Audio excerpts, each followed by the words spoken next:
Hello everyone! Welcome to 外資系裏技英語。皆さんこんにちは。どうも石井てるみです。そして I'm BJ Fox. Hey BJ, Hey, how are you? I'm in a really good mood なんで because we've got another interview. And 嬉しいね。 And we've got a special interview. We're talking to our sponsor, the country manager of Cambly Japan. Cambly Japan の超偉い人が来る。Wow, that's really a special episode. Because obviously on this podcast, we introduce urawaza eigo, the tips and the tricks that you can use to survive in international companies. But sometimes it's nice to actually meet someone who's using these urawaza in their daily life. ね、こちらの外資系裏技英語では裏技やいろいろな英語の tips をご紹介してますけれども、ちょっとたまにね BJ と私がふざけすぎるから本当にこれ使えるのかなみたいな風にねリスナーさんも不思議に思われている方もいるかもしれませんが、いやそんなことないよ。本当に裏技ってのはこういった外資系企業で働いている人使ってるんだよっていうことをこうちょっとねご紹介するためにも、実際に使っている方のインタビューをね、今日もねしていこうと思います。So this guest is Akiko Sato. あきこ佐藤さん、佐藤あきこさん。And she's the country manager of Cambly Japan. She's fully Japanese. As far as I know, she is not a kikoku shijo, but has an incredible career. She spent 10 years in Goldman Sachs. Oh my, wow.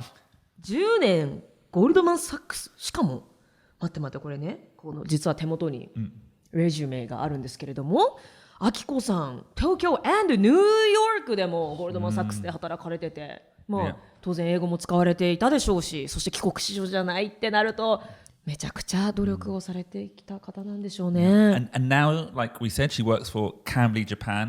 So I say Cambly Japan, but Cambly itself is a San Francisco-based or そうなんだ。 Silicon Valley-based startup. なんかこのロゴのなんかポップな色合いがなんか西海岸っぽいもんね。So even she's based in Japan, but she reports, I assume, to the founders over in the United States. そうよね。今は日本支社で働いていらっしゃるわけですけれども、本社にレポートをしたりだとかそういった業務もねたくさんあるでしょうね。So let's see how she does it. はい。実際にね、あきこさんがどのようにお仕事をされているのかをインタビューしていきましょう。Sato-san, Akiko-san, what shall I call you? Akiko. Akiko. Thank you so much for sponsoring 外資系外資系裏技英語スポンサーしてくれてありがとうございます。こちらこそいつもご紹介いただきましてありがとうございます。Welcome ですよ、あきこさん。Thank you for the invitation.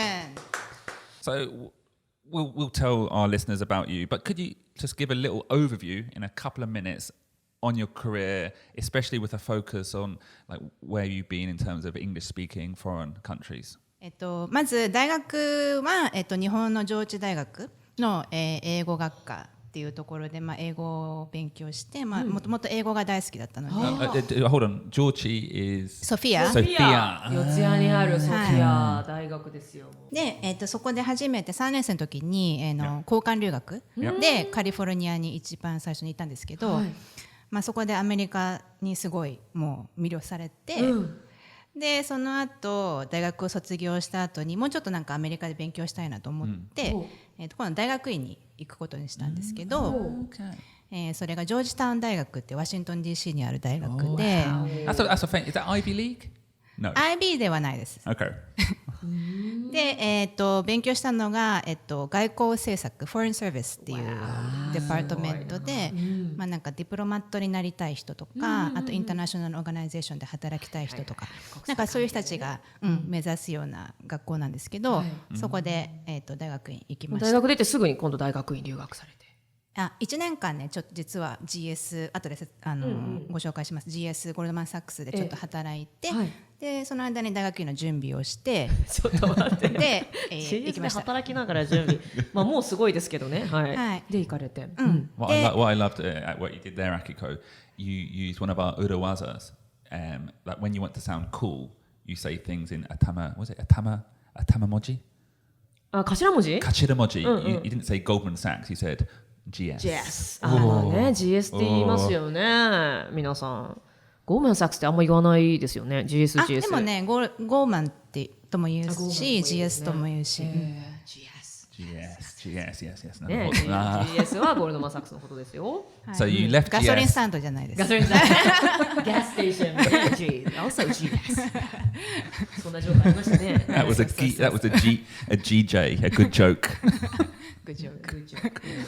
で、大学に卒業して、その後、日本に戻ってきて、就職するときに、とにかくその国際的な環境で働きたい、グローバルな会社で働きたいっていうところで、金融ゴールドマン・サックスに、入って、まず最初は日本で就職したんですけど、最初に会社に入ったときにアメリカで働きたいっていうことをずっと言っていて、で1年ちょっとぐらい経ってからニューヨークに、転勤することができて、でそこで5年ぐらい働いて、また日本に戻ってきて、でトータルで10年ぐらい働きました。部署はでオペレーションズっていうとこなんですけど、何するとこなんですか？オペレーションズっていうのは、リスク、簡単に言うとリスクマネジメントみたいな感じで、例えばトレード、取引があった時にそれをすべてシステムに入力、トレーダーとか営業の人たちがシステムに入れて、それがきちんとシステムに反映されて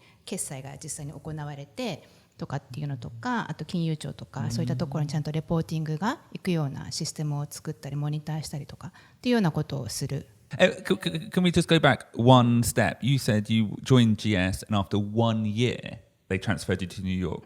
That's really good. I imagine a lot of our listeners one day want to move abroad and get a job, and maybe finding a job overseas is difficult, but after 1 year that gives a lot of hope.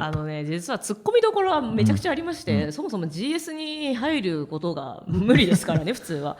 GS に入られて1年後にはニューヨークに行かれてって、しかも別に帰国子女でもなくてっていう。What happened? What happened? そうです。ラッキーだったっていうのもあると思いますけど、あとはマネージャーがアメリカ人のマネージャーだった、アメリカから来ているハイアリングマネージャーだったんですね、私の。で、最初から面接の時から私はアメリカで働きたいというふうに言っていて、で彼は多分それを覚えていてくれて、で結局それをずっと言い続けていたので、ある程度日本で仕事をして、じゃあアメリカに行っても大丈夫っていうふうになってアメリカに送ってくれたっていう。でその後何人も他にも日本人の方来ましたけど、私が最初で。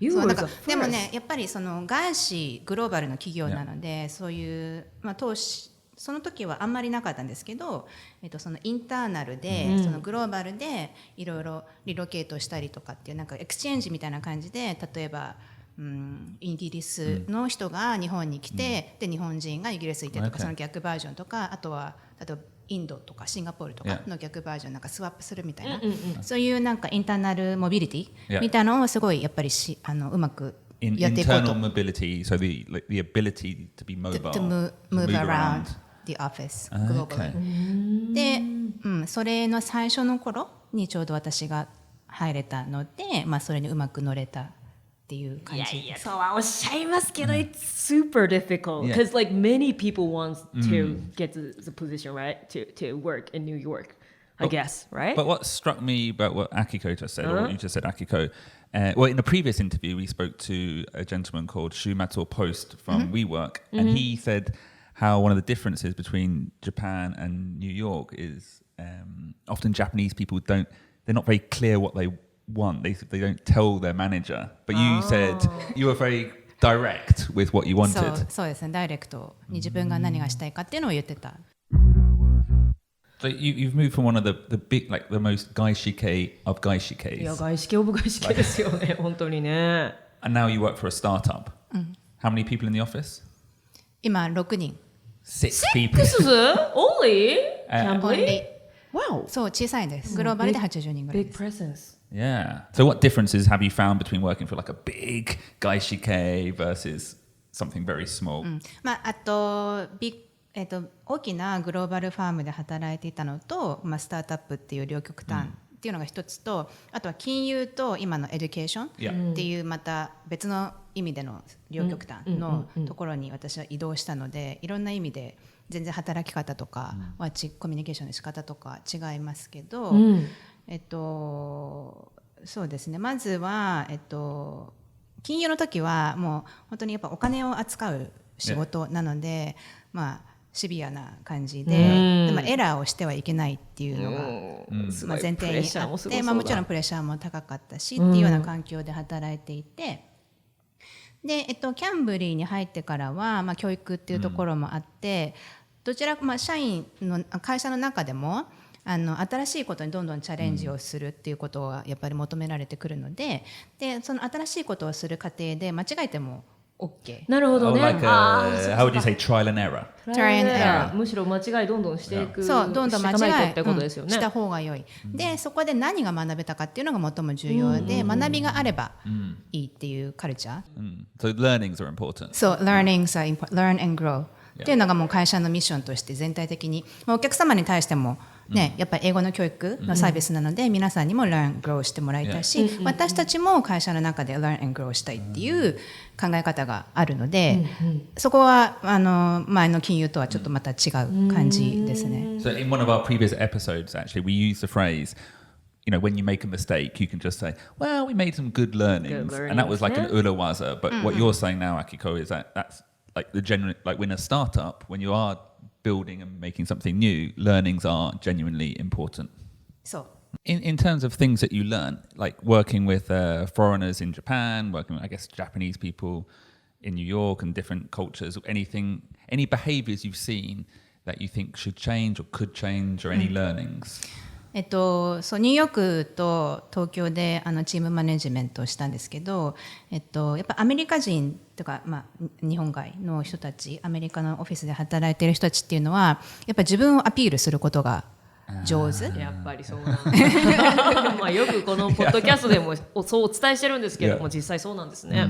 そうで、まあ、それが当たり前のカルチャーなので、まあ、自分が何をしたいかっていうところと、自分が何をやってきたかっていうところと、そういうところをうまく説明できる、カルチャーなので、まあ、それに比べて、日本人はどちらかもうちょっとシャイですよね。でまあ、なんかきちんと仕事をしていれば、まあ、マネージャーが見てくれるで、なんとなく理解してくれてるっていう誰かが見てくれてるだろうみたいなね、っていうエクスペクテーションがあるので、あえて話さなくても、アピールしなくてもいい、なんかアピールするとちょっとなんか出しゃばってるみたいな感じに思われてしまうんじゃないかっていう思いますよね、日本人。We're talking like about, maybe foreigners here, but from a British point of view, I sometimes feel that having worked with American people, they appeal so much. イギリス人の BJ から見てもアメリカ人のアピール力すごい。でもそう思う。イギリス人とアメリカ人両方やっぱコンファレンスコールとかグローバルすると、イギリス人は日本人側なの。アイランダーだからかな。島国同士だから。島国同士だから。そうそうそう。大陸はもっと違うんだ。Yeah. No, but I'm not saying they appeal too much. I'm just aware that it's a very different style, and I think sometimes that line between being, not showing off, but making a strong appeal for yourself and being confident can sometimes move into arrogance. Arrogant との境目は難しいです。そうだからそうなんかコンフィデントにするのはもちろんいいことなんだけど、まあそこでアロガントに聞こえないようにするために、例えばまあもしアドバイスをするとしたら、例えばまあ自分が主張するときに例えばI could be wrong とか。Correct me if I'm wrong. Correct me if I'm wrong. とかっていうような感じで自分の意見を主張するとかってやると、ね、アロガントに聞こえずにでも自分の、コンフィデンスも見せられるっていうのは。あきこさんもあれですか、やっぱり自分の成果とかすごいアピールしてこられたんですか？それなりにはやったかもしれないですけども、まあ、最初に入った時にさっきも言った、そのアメリカに行きたいとかっていう、まあ、ダイレクトに話をしたっていうところはなんかあったのは、まあ、そういうダイレクトなコミュニケーションっていうのを元から自分はするようにしてたかもしれないです。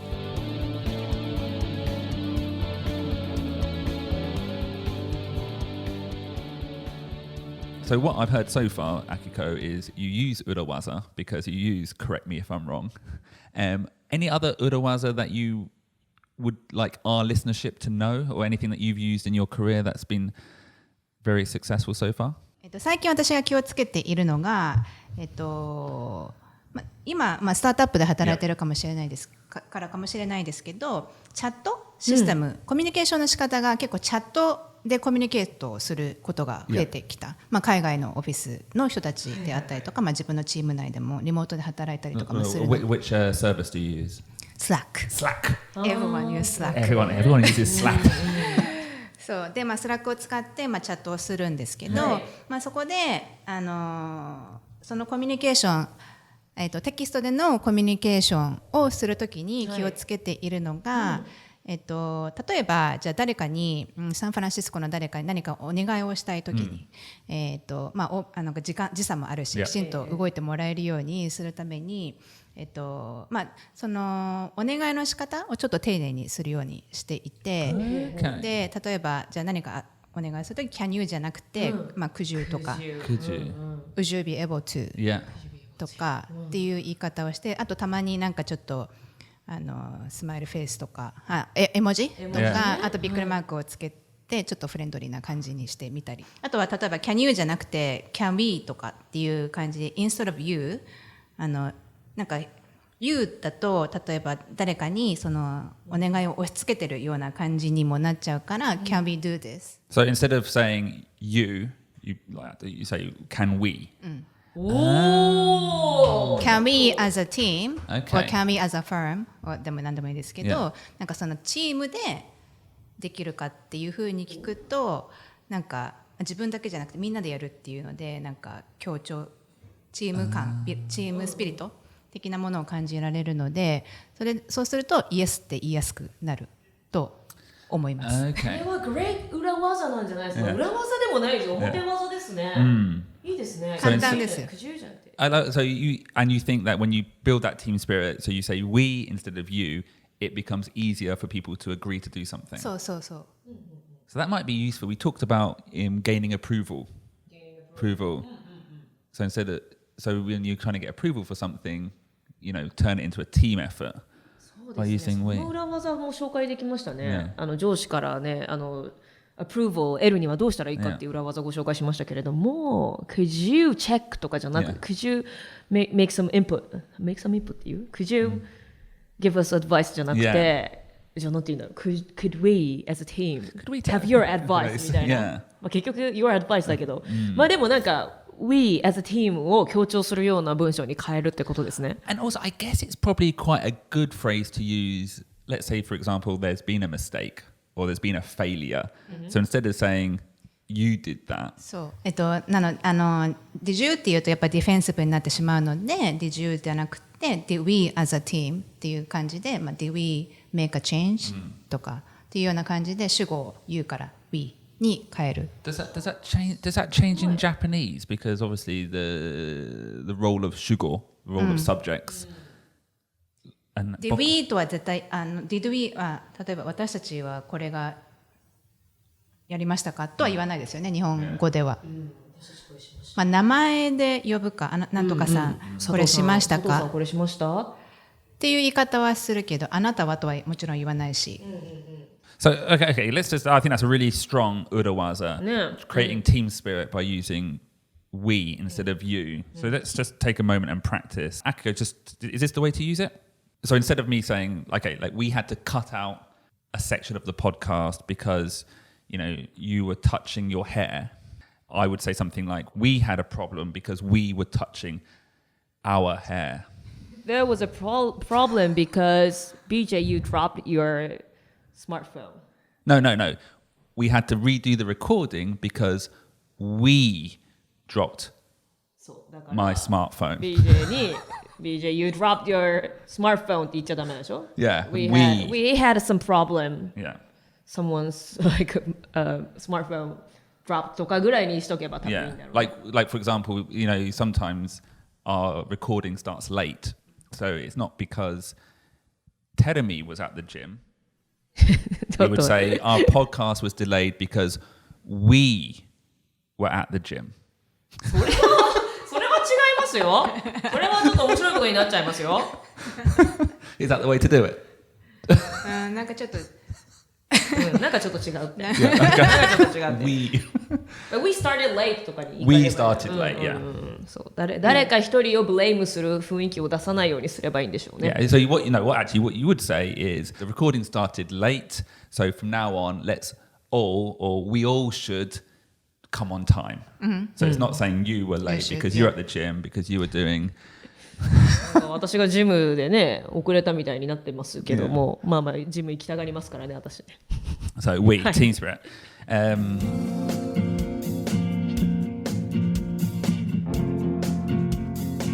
I'm very curious what brought you into like learning English. なんか多分英語が好きでっておっしゃいましたけど、多分何かあったと思うんですよ。誰々なんかアーティストが好きだったとか、なんかライフチェンジングモーメントが英語好きになるね。なんか could you share some episode if you have some? Yeah, and also could you say it in English because I'm sure our listeners want to hear そうね。 Miss Akiko Sato's beautiful English. Sure. So when I was 10 years old, my mom told me that I should listen to this radio program, like 基礎英語ラジオ講座 NHK のあれを聞いたらって、まあ my mom told me. Okay. So I was like, okay. And then so I started listening to it every day, like 20 minutes every day. 普通あれ聞けなくなるよ。そんなこと言っちゃう。いやいや。 Are you on that show? 三日坊主よ。そういうラジオとか。Anyways. What's Mikabozu? 三日坊主 it's like you try to keep on, but Yeah. you just end up in 3 days. Okay. なんか Yeah. hard habit to Yeah. make. まあそれが that was my first exposure to English. And then so by the time I went into junior high, which when the English mandatory education starts, I could understand English already. So すごい。もう英語がその時点で得意ラジオのおかげで。になっていた素晴らしい。ので、so that's why I liked English even more because I had a confidence in myself Hold on about a second. So English. without saying too much about your age, when you were listening to the radio, you would actually be there for that. It's not like a podcast. You couldn't like record it, listen to it on your phone later. You would actually have to be there and listen to it at a あ certain でも time. 録画もしてた。 Oh, you 聞けない時は。 Okay, you recorded Yeah. it. 小学生でそんなにちゃんと毎日キープアップとかもう信じられない。すごい。私中学生の時にやっぱ学校でNHK のラジオちゃんと聞くようにって言われてたけども、もう学校の勉強だけで手一杯でもうそこまで気が回らなかったのに、小学生でってすごいですね。でもねやっぱ好きだったんだと思うんですよね。I wonder if we've got any 10-year-old listeners now who are listening to Gaishike Urawaza Ego every single day, dreaming of one day working for Goldman Sachs. いやー10歳はちょっとすごいと思うな。そう。まあそれで、最年少何歳だろう。Okay, so I anyways. continued maybe like until for like until 15 years old or something. And then I went to high school, which focused on foreign language studies. で、まあなんかそれでまあどんどん英語が好きになって、まあでも、so when I went to US Yeah. at 19, I couldn't speak English still. Oh, really? I mean, I could understand, Yeah. but I couldn't really speak that well. Then I didn't have confidence in speaking. とかネイティブの人とやっぱ話せないみたいな緊張しちゃうみたいなやっぱりあったんですね。 What happened to that 19-year-old who didn't have confidence to speak to what the 24-year-old who was in Goldman Sachs telling her boss, Oh yeah. Oh my goodness. I want to go to New York. I want to go to New York. でも I think at the end of the day it's all about confidence. Yeah. So you speak more, you communicate more with the foreigners, and being able to communicate give you a confidence. So I get less nervous talking to native speakers.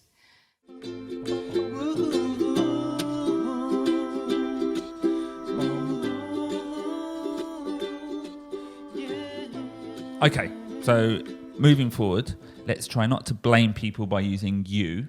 Let's make sure we take responsibility, create team spirit, and say we will try to be on time moving forward.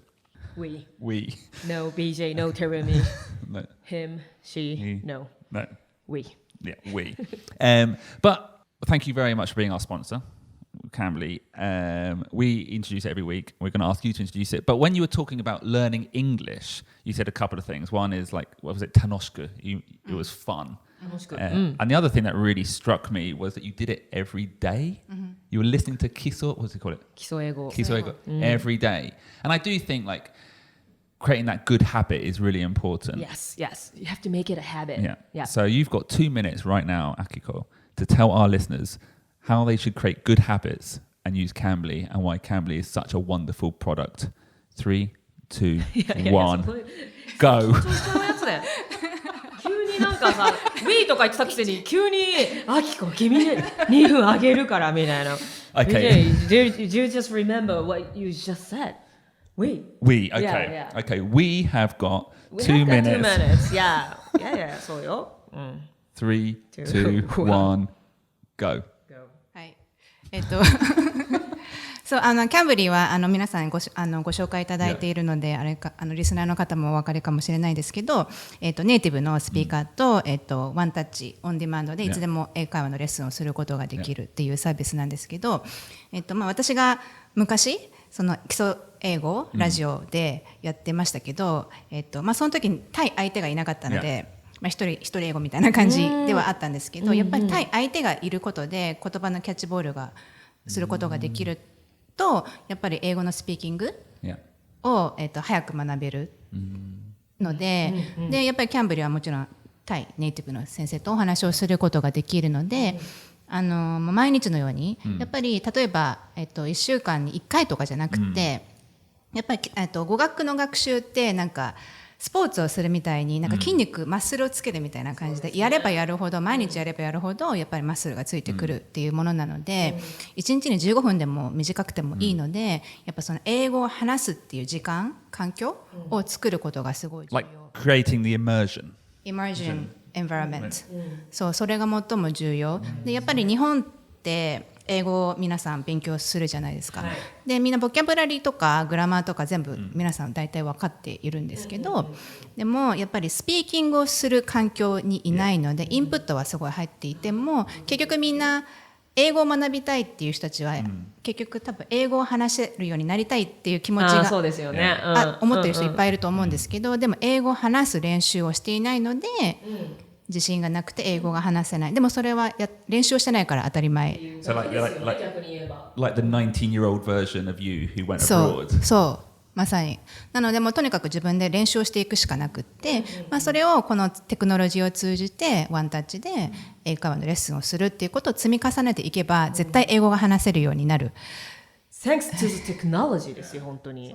I honestly like listening to your story about Kiso Eigo. You know, 20 years ago, you know, like for my example, learning Japanese in London, there was nothing. There was like literally, you know, even my computer, my home PC couldn't even read Japanese characters. Everything would be like moji bake. 全部文字化けね、昔ありましたよね、海外から日本のサイトをアクセスすると全部文字化けしてるみたいな。Like I feel almost jealous, like nowadays. I feel jealous that there's a tool like Cambly, but for even like listening to podcasts, you know, whether it be English or Japanese, you know, there are tools out there that you can. It's so much easier now. そうですね。もう最新の技術に感謝ですよ本当に。そうですね。で本当にあとは言語を学ぶときにその英語を話せるようになるっていうところではテクニックだけではなく、やっぱりいろんな国の人とお話をすると自分の価値観とか考え方とかももちろん変わってくるので、キャンブリーみたいなね、キャンブリーのネイティブの先生とお話をするといろんな国の先生たちがいるので、いろんなカルチャーだったり考え方だったりとかっていうのもやっぱり学べるし、そうですね、あとご自分も、その例えばアメリカ人の先生、日本のことについてお話をする、で日本のことをもっと知ってもらえるっていうようなコミュニケーションもできるので、やっぱり 2way でいろんなことが学べる環境なので、楽しく英語を学べるような。なるほど。もう先生方ももういろんな国の先生がいるから、もうそういったことからも世界中、日本にいながらにして世界中の人に会えるっていう、すごい不思議な魔法のようなツールですね。そう、で日本のことも自分で改めて深く知ろうともするし、日本の良さもまた分かるかもしれないしっていう。そうで特に今年はね、2020年なのでインバウンドの外国人の方たちがいっぱい来るの で、やっぱり英語を皆さん勉強したい話せるようになりたいって思ってる方たちいっぱいいると思うんですけど、その前に今からちょっと準備をしておいて、で実際に夏になったら話せるように、Anyway, we, not you, Akiko, we definitely spoke for more than 2 minutes there. キャンブリーが良すぎちゃって、2分からはみ出ちゃいましたけど。Cambly sounds like a very fun place to work. 本当に楽しい会社です。で今ちょうどですね東京のチームで、新しいチームメンバーを募集しています。Number 7. Number 7、Number 7になってくれる人、もし英語が大好き、で英語が話せる、バイリンガルで、スタートアップで仕事をしてみたいっていう方はぜひキャンブリのウェブサイトホームページに、募集要項書いてあるのでぜひ応募してください。 Okay, sounds like a good challenge for someone. Yeah, please check it out.